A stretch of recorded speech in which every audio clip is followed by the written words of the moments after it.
Hallo und herzlich willkommen auf meinem Kanal Ingas Color Art. Wie ihr seht, habe ich mir heute eine Leinwand bereitgelegt, die ich bereits einmal bemalt hatte.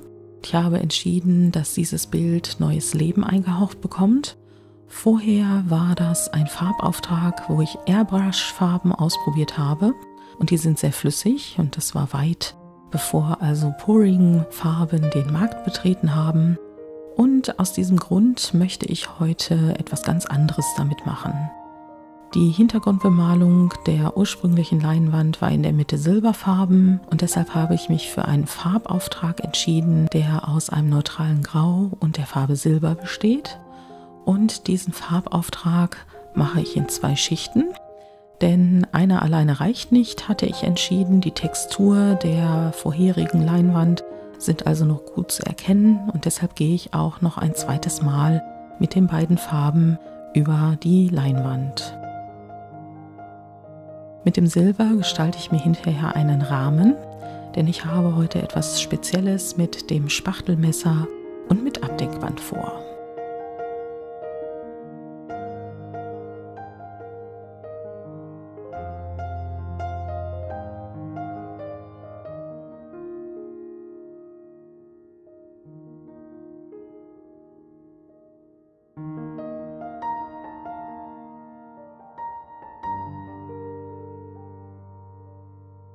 Nachdem die Leinwand dann getrocknet ist, nehme ich mir handelsübliches Abdeckband und gehe damit an dem Rand der Leinwand entlang und ich klebe auch doppelte Streifen auf und lege einen dritten Streifen oben drüber und das mache ich rundherum um die gesamte Leinwand.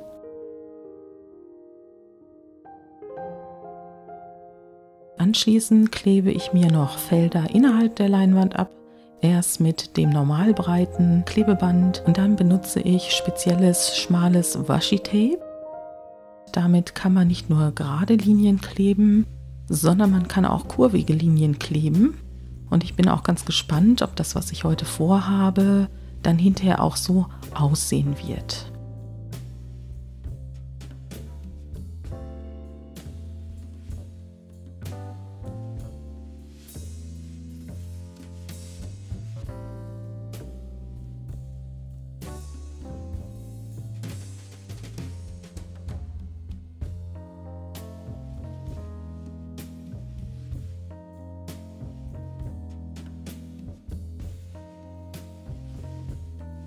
Bei den Kurven drücke ich dieses schmale Washi-Tape sehr fest an und ziehe dann quasi das Band in die Richtung, in die ich es gerne hätte. Das funktioniert auch ganz gut, bis auf eine einzige Linie. Das könnt ihr hinterher sehen, das habe ich nicht rausgeschnitten. Die löst sich, während ich das Bild mit dem Spachtelmesser bearbeite, leider von der Leinwand. Aber es ist gar nicht so dramatisch, wie ich hinterher festgestellt habe.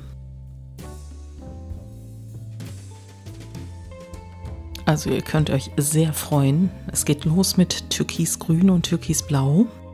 Und die hatte ich noch von einem vorherigen Projekt auf einem Teller. Und warum soll ich die dann nicht auf meinem jetzigen Bild verwenden?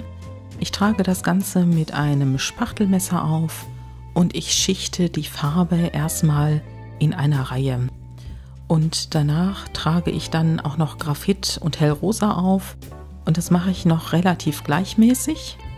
Denn ich habe heute etwas Bestimmtes vor und dazu brauche ich noch mehr Farben.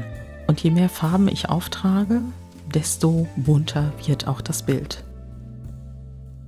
Ich bin relativ vorsichtig, wenn ich mit dem Spachtelmesser an den dünnen Washi-Tape-Klebelinien vorbeikomme, denn ich möchte eigentlich nicht, dass ich die also mit dem Druck, den ich auf dem Spachtelmesser habe, von der Leinwand schiebe. Das klappt auch, wie bereits erwähnt, bis auf eine Stelle sehr gut. Ich bin gerade dabei, das Naphthol Rot Mittel aufzutragen oder im Deutschen heißt es ja Naphthol Rot Hell. Und da könnt ihr jetzt sehen, wie ich Schicht für Schicht auftrage und da teilweise mit der gerade aufgetragenen Farbe zurückkehre in die bereits aufgetragenen Farbschichten und dort kleine Farbkleckse hinterlasse. Und das mache ich immer wieder. Ich verwische damit die bereits vorhandenen Farben und trage also die Farbe auf, die ich einmal auf dem Spachtelmesser habe und einmal die sich bereits auf der Leinwand befindet. Also im Grunde genommen hat das etwas auch damit zu tun, wie ich bei der Rakeltechnik Farben auftrage, wenn ich meine Kelle zum Beispiel zwischendrin nicht säubere.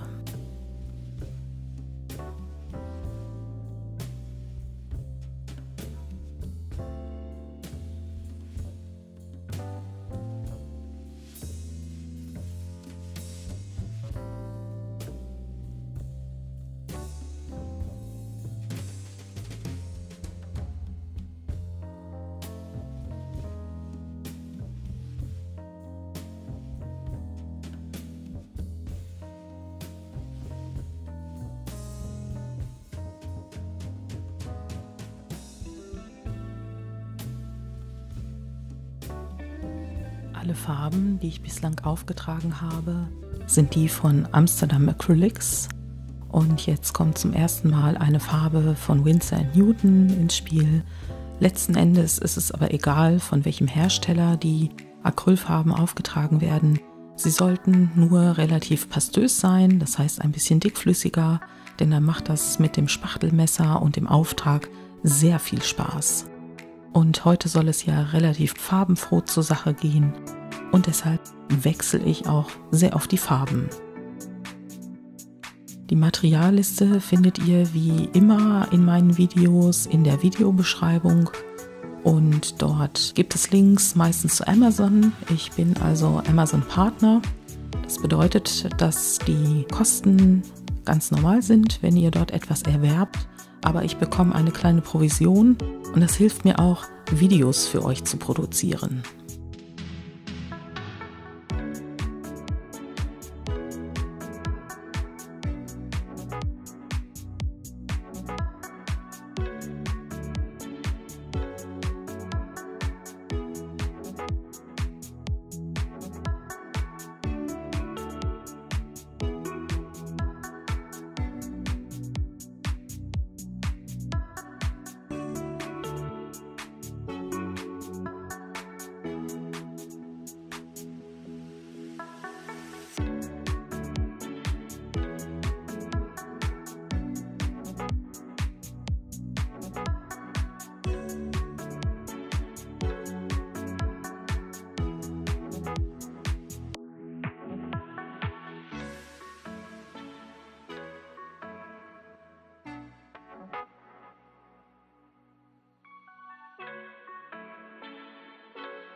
Ich kann mir diese Bilder auch sehr gut in monochromeren Farben vorstellen, zum Beispiel als Schwarz-Weiß-Bild oder in Erdtönen.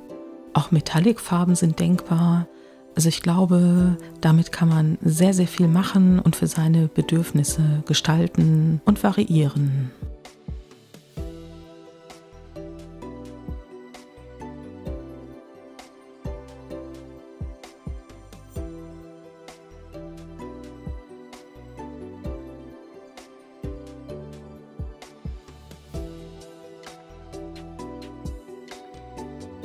Bevor ich die ganzen Klebebänder von der Leinwand nehme, zeige ich euch einmal, wie das Bild im Detail aussieht. Noch ist es nass, das ist ganz wichtig, wenn die Klebebänder abgezogen werden, denn dann lässt sich das relativ gut abziehen und normalerweise passieren dann auch keine gröberen Fehler. Wenn die Farbe getrocknet ist, wird es sehr viel schwieriger, das Washi-Tape und auch das Abdeckband dort fehlerfrei herunterzubekommen. Jetzt kommt fast der schönste Part. Endlich darf ich das Klebeband abziehen und ich bin richtig gespannt, wie gut das sich abziehen lässt und wie das Bild dann nachher wirklich aussieht. Mir hat es ja so schon gefallen, als es sozusagen mit geschlossener Oberfläche vor mir lag, aber ich habe ja Felder abgeklebt. Und ich hoffe doch mal, dass die gleich richtig schön sichtbar sind.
Jetzt kommt der Kameraflug über das noch nasse Bild. Ich bin völlig fasziniert, wie das Silber und die Farben zusammenspielen und wirken. Es ist gar nicht so viel Farbe unter das Abdeckband gelaufen, es sind ein paar Stellen, aber die lassen sich dann, wenn das Bild richtig durchgetrocknet ist, mit der entsprechenden Farbe ein wenig kaschieren. Ich habe hinterher auch mit dem Palettmesser an der einen Stelle, wo das große Abdeckband war, noch ein bisschen nachgearbeitet und überschüssige Farbe abgenommen. Und die Kanten sind so wunderbar gerade geworden, dass ich mich richtig darüber gefreut habe.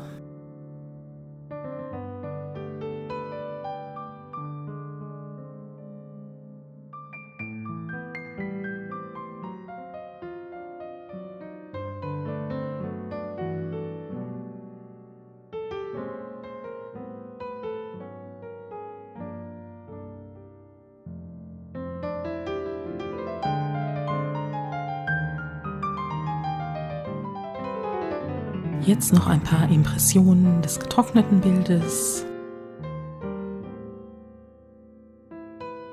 Ich danke dir recht herzlich fürs Zusehen. Ich danke dir fürs Zuhören. Du darfst mir gerne ein Like geben.